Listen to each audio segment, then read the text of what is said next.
Hey guys, welcome back to this channel. If you're new, then welcome to this channel. Well, I'm back with one more interesting Python video. Well, it's all about exception handling, which are nothing but runtime errors in Python.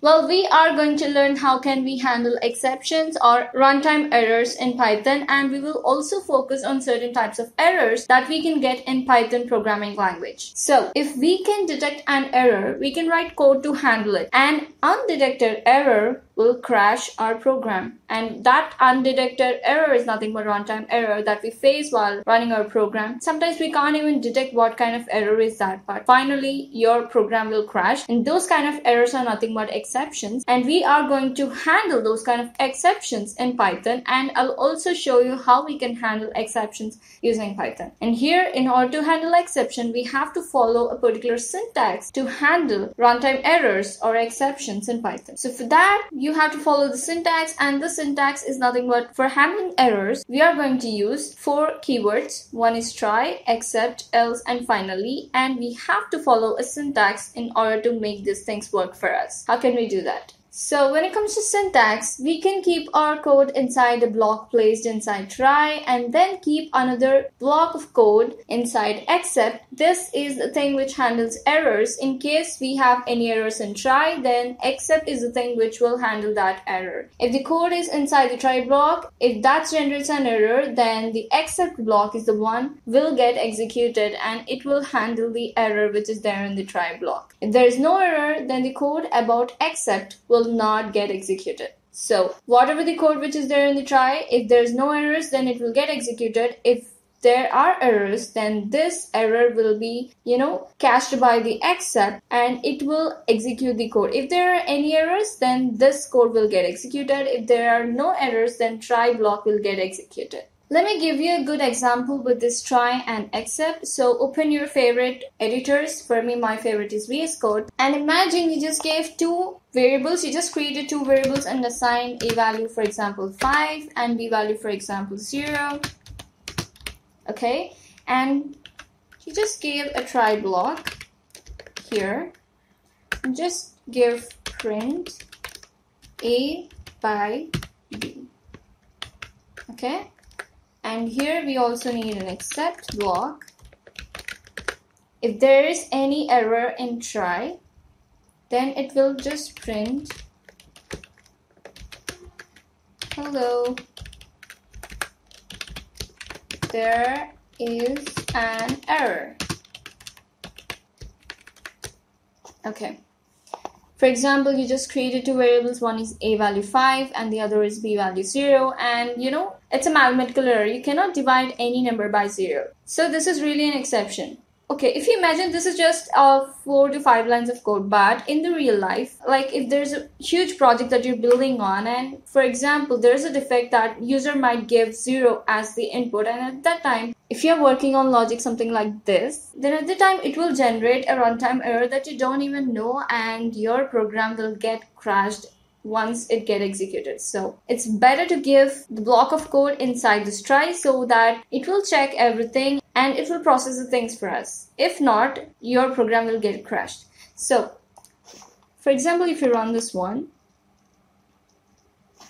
you cannot divide a number which is by 0, and this is really a runtime error. So at the time, this exception will handle. This except block will handle the error. Instead of crashing the entire program, it will stop the code over there and it will jump to except, and it will tell you the error which is there in runtime while running. Okay?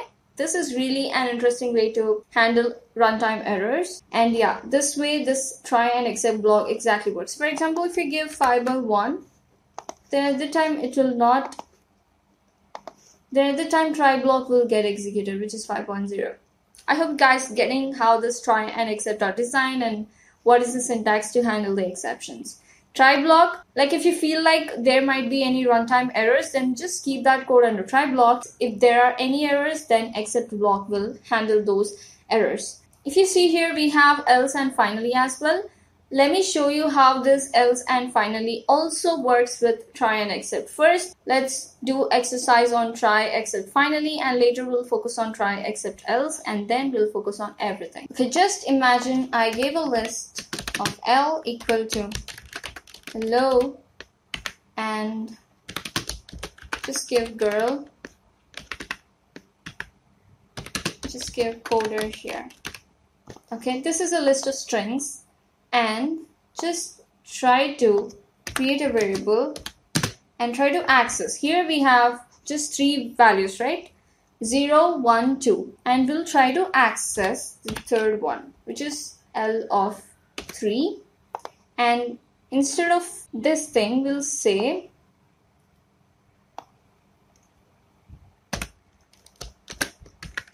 an index error occurred.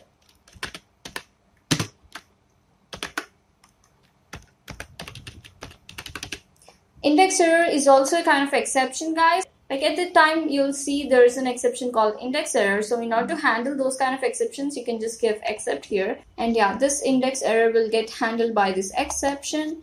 And finally will run always. You just have to give finally and just print I will always run. No matter whatever happens between these try and except, finally will always run.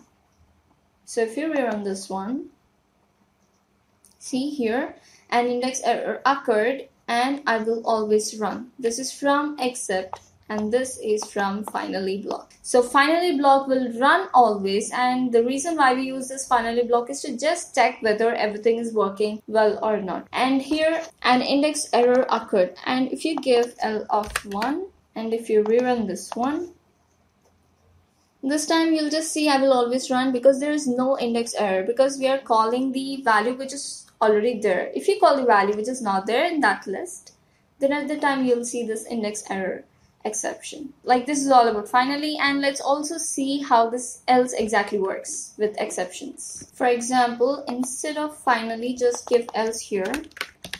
If there is no error, then at the time this else block will get executed. So just give there is no error.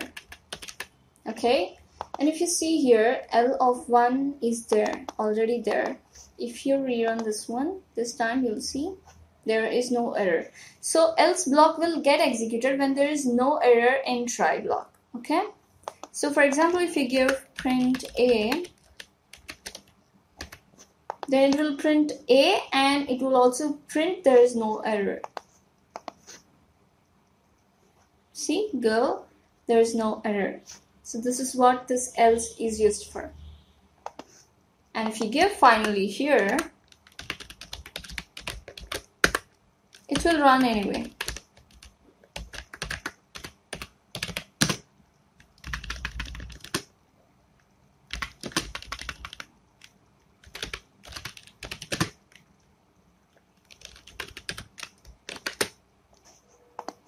And if you rerun this one, see, there is no error.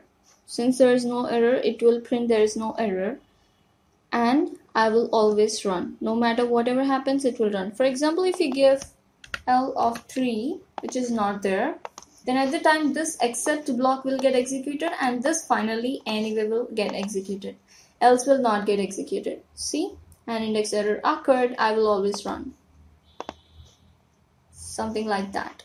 So I think you guys understood how to handle exceptions and how to follow the syntax. Try block we'll use if you feel like there might be any runtime errors in your code, then at the time you can just keep that code under try block. If there is a chance of getting errors, then except keyword will handle those exceptions.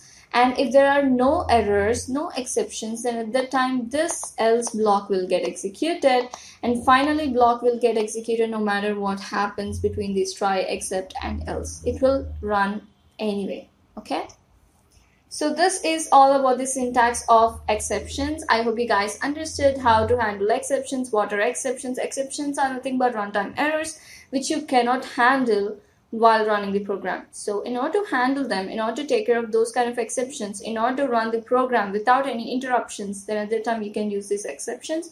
And in order to handle those kind of errors, we have to follow the syntax of try, except, else, and finally. And here we have a list of most common Python errors and exceptions. We have many exceptions and runtime errors over there, but the most common exceptions that we have is attribute error, import error, index error, key error, and up to zero division error. So if you see attribute error is nothing but when non-existence method is called. Like for example, right now we are actually working on tkinter, right? For example, just imagine inside label, if you just call x as an attribute, x is actually an attribute which is there inside place. Okay, if you connect with me, if you know about tkinter, then you guys can understand me. If you call x attribute inside label, then it will throw this error saying that attribute error. This error occurs when you call something which is not related to that particular thing. Like for example, x is not related to label, x is actually related to place, but still you're calling it. Then at the time the interpreter will not know what's going on over there, and it will say, hey, this is not the attribute that you have to call here, you have to call in place, something like that. And import error is really common error when you're importing any module. For example,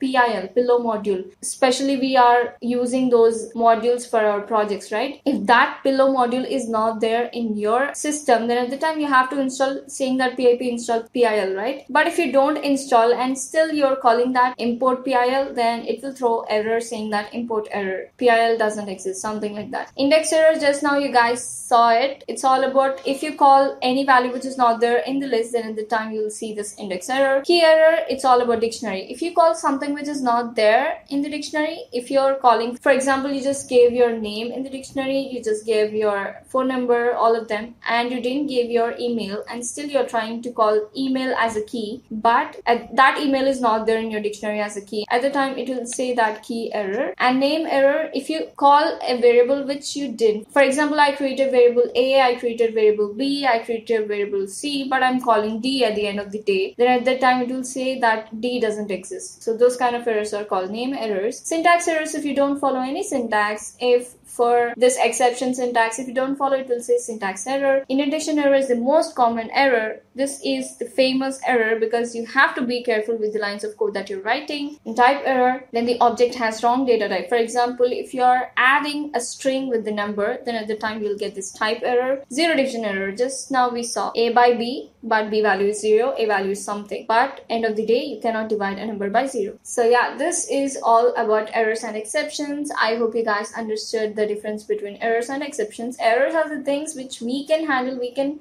take care of them manually, but exceptions you cannot take care of them, and those are actually runtime errors. You cannot handle those runtime errors while running your code. So in order to handle them, we use these exceptions, and for that you have to follow a syntax which is try, except, else, finally. I hope you guys understood how to handle exceptions in Python. And yeah, I'll be back with one more interesting Python video. If you like this, then hit that cute little like button. If you are new to this channel and if you still didn't subscribe to this channel, what are you waiting for? Just go there and tap the red button so that you guys never miss an interesting updates from us. So yeah, see you in the next video.